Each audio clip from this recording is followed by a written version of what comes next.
हैदराबाद समेत सिंध के मुख़्तलिफ़ शहरनि में बरसात जो सिलसिलो जारी है।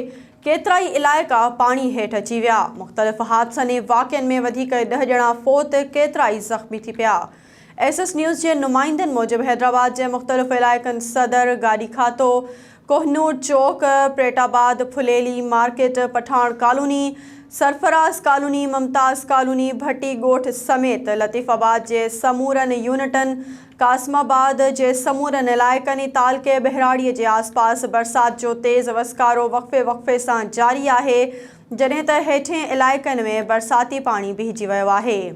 शहदादकोट के मिसण पाड़े में राइस मिल की भित किरण करे नौजवान हामिद अली वल्द कलीमुल्ला उर्फ हाजी अदल मक्सी फ़ौत थी वियो। फ़ौती नौजवान पंहिंजे मामे जे घर वञी रहियो हो त राइस मिल की भित मथां किरण करे दबिजी वियो। सालेपट वेझो RD 186 वटि विॼ किरण सबबि नौजवान असद मीराणी फ़ौत थी वियो। टंडोजाम लॻ ॻोठ हाजी मौलाबख्श सोलंकीअ में घर की छित धमाके से किरी पई, जंहिं सबबि साजिद सोलंकी फ़ौत ऐं संदसि पीउ सख़्त ज़ख़्मी थी पियो।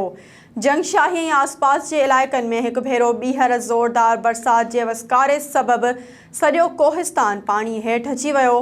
केतराई घर ड्रही पट थी विया आहिनि। जाबलू नदी नालनि में चाढ़ सबबि केतराई ढोर लुढ़ी विया आहिनि। होॾां ॻोठ फ़कीर सैफल पालारी में तुफ़ैल अहमद पालारी जो घर ड्रही पियो। घर भाती मौजज़ाने तौर बची विया। टंडो आदम शहर ऐं भरपासे में तेज़ बरसात शुरू थी वई।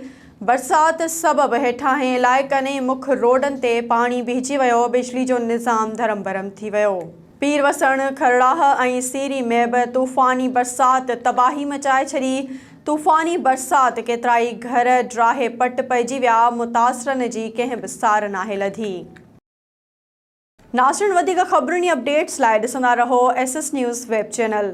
असांजे चैनल खे लाइक ऐं सब्सक्राइब करणु न विसारींदा।